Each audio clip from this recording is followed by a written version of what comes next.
கிறிஸ்துவுக்குள் பிரியமானவர்களே, இந்த நாளில் ஆண்டவர் சொல்லுகிறார், அவருடைய செட்டையின் கீழ் அடைக்கலமாய் வந்த உங்களுக்கு அவராலே நிறைவான பலன் கிடைப்பதாக.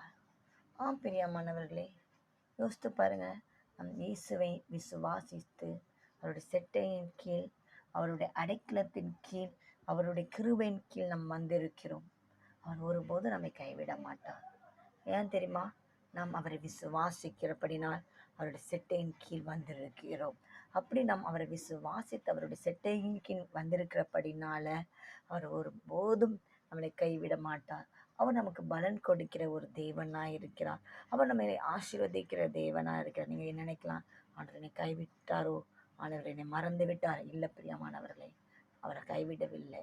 பிசாசு சொல்லலாம், ஆண்டவர் என்னை கைவிட்டார். இல்லை, ஆண்டவர் உங்களை கைவிடவே மாட்டார்.